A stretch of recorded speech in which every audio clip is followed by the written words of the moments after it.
Em nome do Pai, do Filho e do Espírito Santo. Amém. Aqui é o Padre Luiz Carlos, do Provida de Anápolis. Vamos iniciar este programa recitando as 3 Ave-Marias. Ó Maria, fazei o meu coração tão puro quanto o vosso, pelo poder que vos deu Deus Pai. Ave Maria, cheia de graça, o Senhor é convosco. Bendita sois vós entre as mulheres, e bendito é o fruto do vosso ventre, Jesus. Santa Maria, Mãe de Deus, rogai por nós, pecadores, agora e na hora da nossa morte. Amém. Pela sabedoria que vos deu Deus Filho, Ave Maria, cheia de graça, o Senhor é convosco. Bendita sois vós entre as mulheres, e bendito é o fruto do vosso ventre, Jesus. Santa Maria, Mãe de Deus, rogai por nós, pecadores, agora e na hora da nossa morte. Amém. Pela misericórdia que vos deu o Espírito Santo, Ave Maria, cheia de graça, o Senhor é convosco. Bendita sois vós entre as mulheres, bendito é o fruto do vosso ventre, Jesus. Santa Maria, Mãe de Deus, rogai por nós, pecadores, agora e na hora da nossa morte. Amém.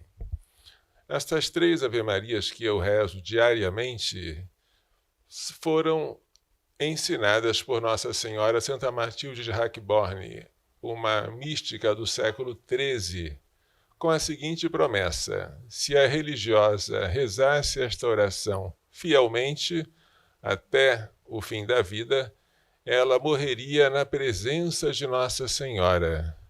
Uma graça maravilhosa em troca de tão pouco. 3 Ave-Marias, lembrando os 3 privilégios que Nossa Senhora recebeu de cada pessoa divina: o poder do Pai, a sabedoria do Filho e a misericórdia do Espírito Santo. Agora que nós já rezamos as 3 Ave-Marias, que eu recomendo que rezemos diariamente, de manhã e de noite, vamos falar um pouquinho sobre o Provida, para quem ainda não conhece. O Provida de Anápolis foi fundado pelo saudoso nosso bispo Dom Manuel Pestana Filho. Ele, com a cara e a coragem, mas também com a graça de Deus, evidentemente, resolveu criar na Cúria Diocesana, que funcionava aqui na Praça Bom Jesus, o Provida, e colocou uma plaquinha lá do lado de fora, Provida, e passou, juntamente com algumas moças que trabalhavam com ele na Cúria, a cuidar de gestantes em desespero, a visitá-las, a fazer aconselhamentos e a dar palestras. Ele começou assim, sozinho, mas com entusiasmo. Eu me lembro ainda quando eu estava no seminário, em 1989, e um grupo pró-vida norte-americano veio visitar o Brasil. Era da Human Life International.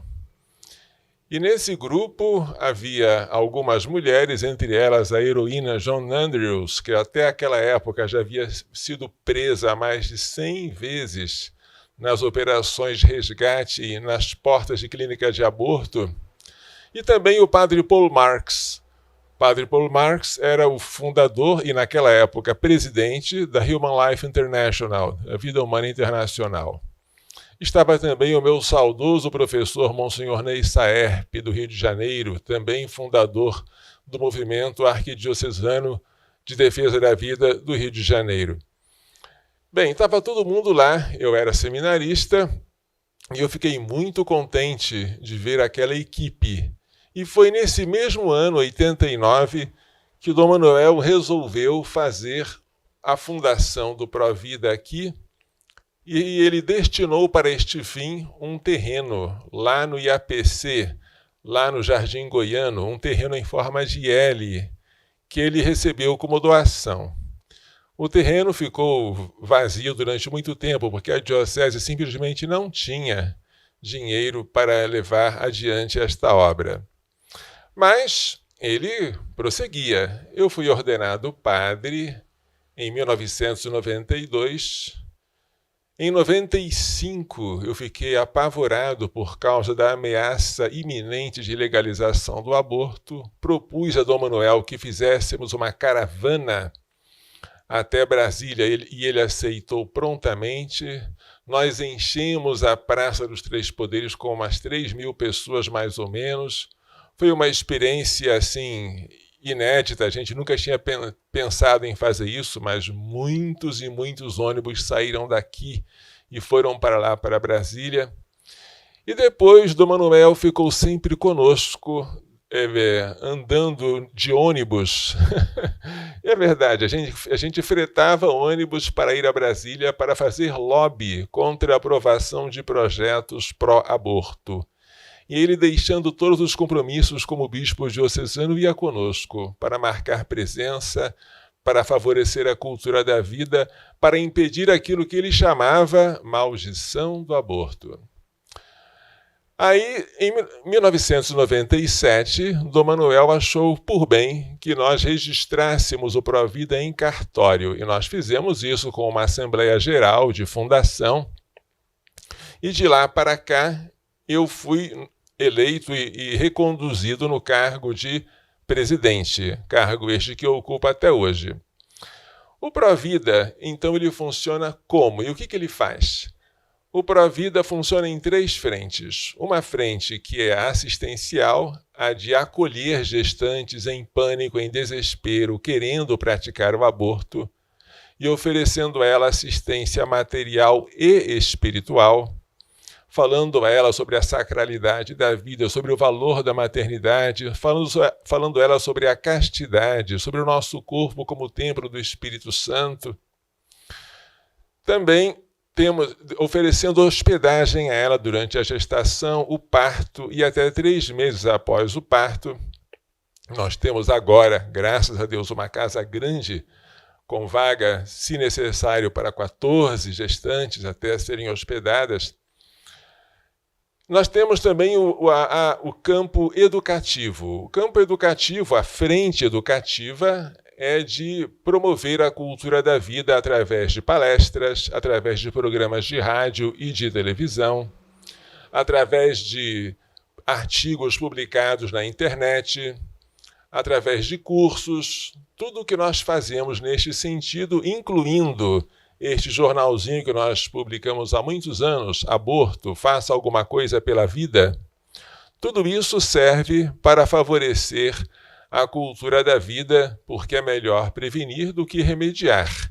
E o aborto é o final de um processo, é o fundo de um abismo, no qual mergulharam aqueles que não prezaram a castidade, aqueles que não entenderam o valor da vida humana. E, por último, temos uma frente política. Política à margem de qualquer partidarismo. Política no sentido de nós pressionarmos os poderes públicos para que eles não aprovem projetos de lei ou propostas que sejam contrárias à vida e à família e que eles aprovem medidas que sejam favoráveis à vida e à família. Esta é a nossa atuação junto às câmaras legislativas, municipais, estaduais, a Câmara Federal dos Deputados, o Senado da República. Nós temos também uma atividade junto dos tribunais. Nós já impetramos habeas corpus em favor de crianças que estavam para serem abortadas ilegalmente por abuso de autoridade de um juiz que deu a autorização para abortar. Nós sempre procuramos nos valer dos meios judiciais possíveis para a promoção da vida e da família. Portanto, 3 frentes. A frente assistencial, cada ovelha vale muito aos olhos do bom pastor, tanto a mãe quanto o filho nós temos que salvar, não um em detrimento do outro, mas os 2. A frente educativa, que é favorecer a formação para a castidade e para a família como santuário da vida, e a frente política, de influir nos poderes da República, para que a cultura da vida seja favorecida e a morte não prevaleça. São as nossas 3 frontes, né? ou 3 frentes de trabalho. Como já falei, o Provida surgiu de maneira muito humilde E Dom Manuel, naquela época, não dispunha de quase nada, mas ele deixou aquele terreno à nossa disposição. Ele saiu do comando da diocese no ano 2004, foi substituído pelo nosso atual bispo, Dom João Wilk, e aquele terreno ficou, digamos, desocupado. O que fazer com aquele terreno? Até que um dia, Deus providenciou que uma senhora de Copacabana, Rio de Janeiro, juntamente com o seu marido, resolvesse, do nada, financiar a nossa construção, do alicerce até a cumeira.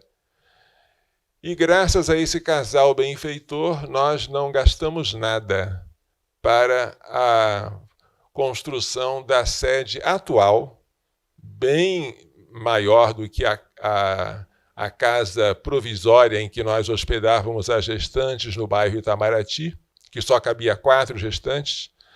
A sede atual, que tem 2 andares e que é muito ampla e que tem uma capela linda com Nossa Senhora pintada em um painel e na altura do ventre dela um sacrário, que é o lugar onde está Jesus Eucarístico.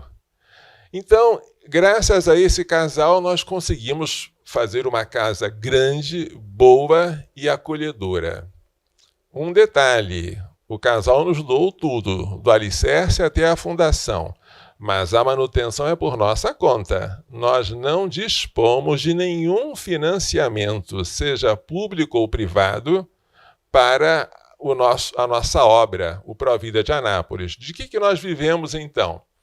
Nós vivemos de trabalho voluntário, de pessoas que heroicamente se dispõem a nos ajudar, louvado seja Deus por elas, e vivemos também de doações avulsas e de doações de associados. Se você quiser se associar à nossa obra, assinando uma carta de princípios de defesa da vida desde a concepção, defesa da família, e dando qualquer quantia, né, mensal, grande, pequena ou até simbólica, você pode ser admitido no quadro de associados.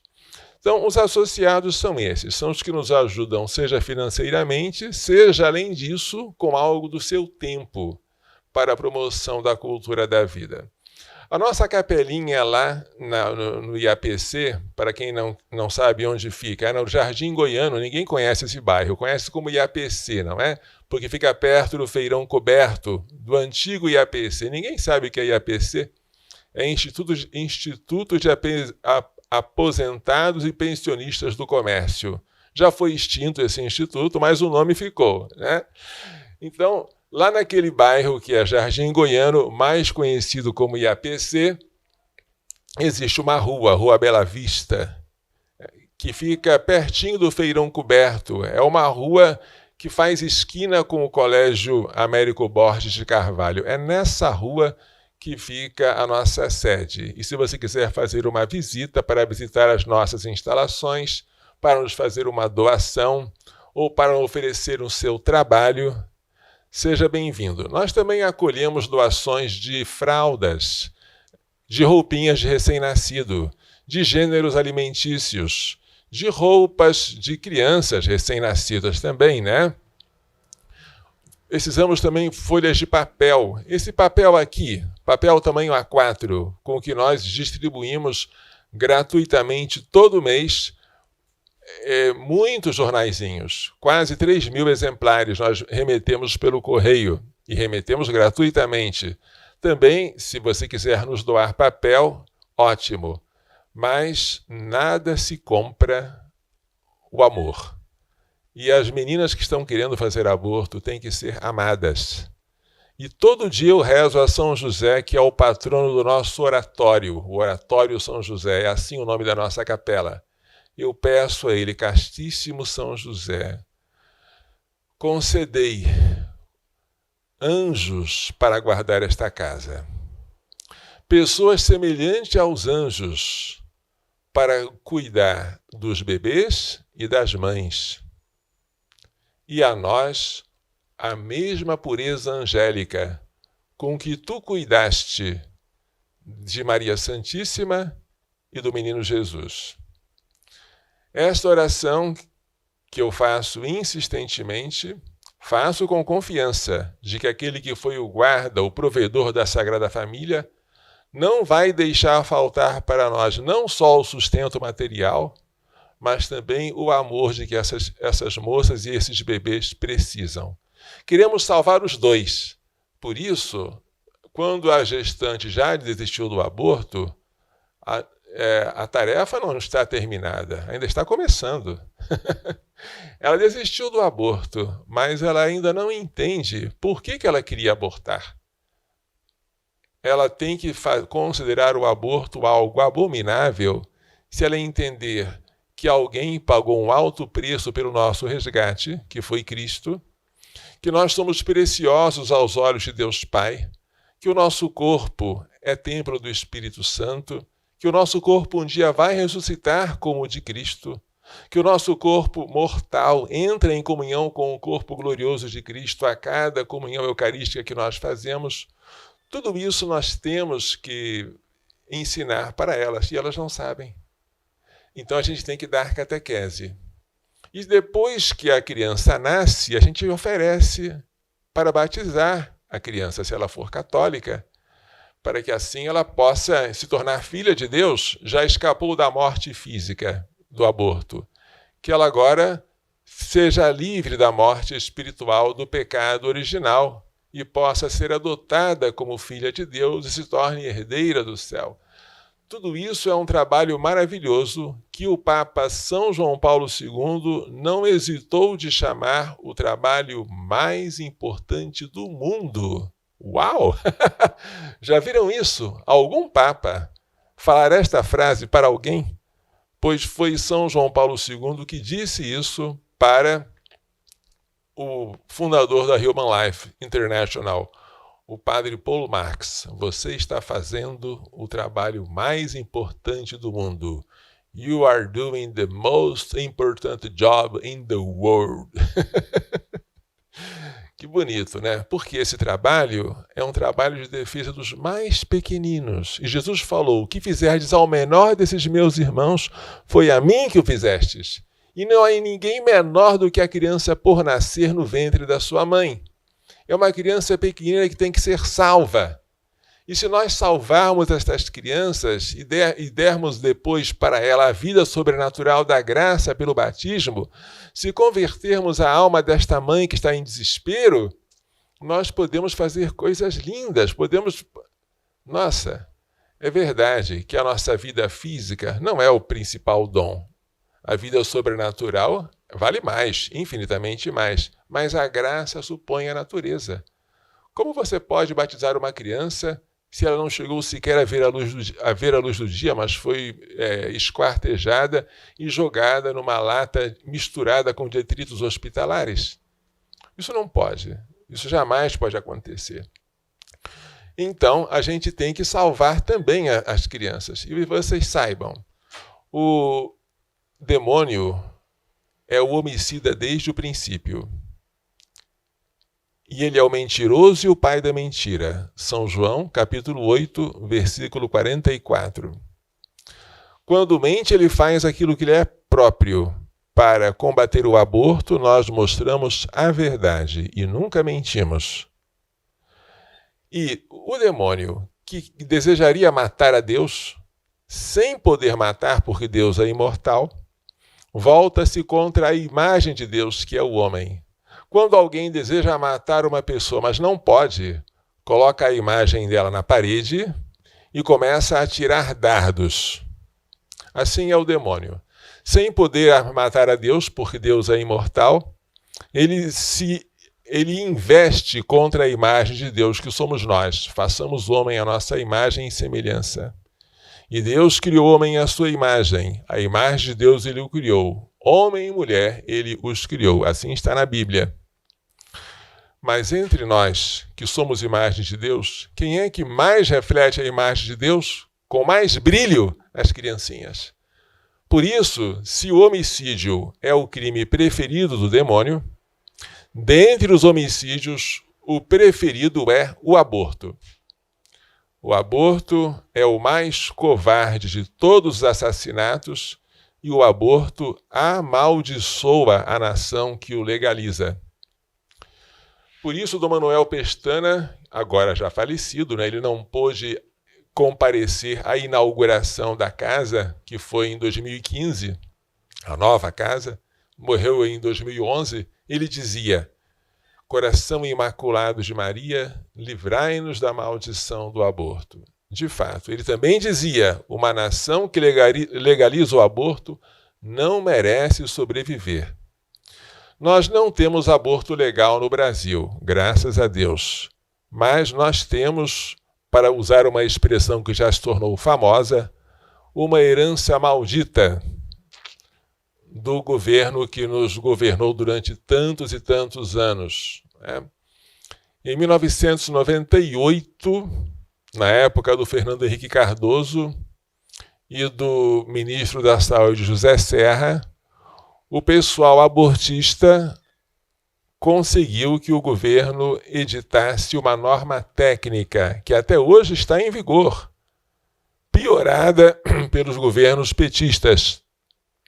Uma norma que dispõe sobre o aborto até 5 meses de gestação na rede pública de saúde.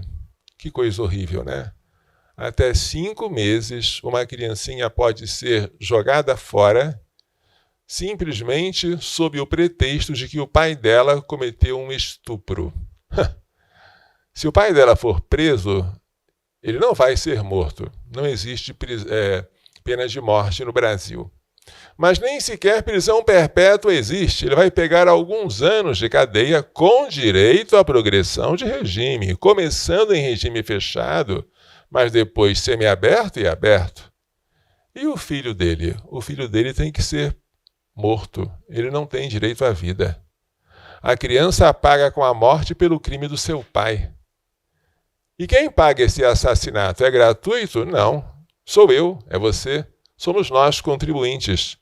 Porque desde 98, com a edição desta norma técnica, o SUS tem praticado aborto com dinheiro público. E esta norma técnica, pretendemos falar sobre ela depois, em outra ocasião, se chama Prevenção e Tratamento dos Agravos contra Mulheres e Adolescentes Vítimas de Violência Sexual.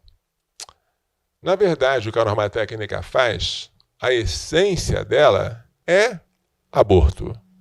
Aborto e aborto. Seja o microaborto através do DIU, da pílula do dia seguinte, seja o aborto através do esquartejamento, da curetagem, da sucção, ou o aborto por misoprostol, aquela substância conhecida também como Citotec, que serve para expulsar a criança porque provoca violentas contrações no útero, e a criança, nascida prematuramente, respira, chora e morre.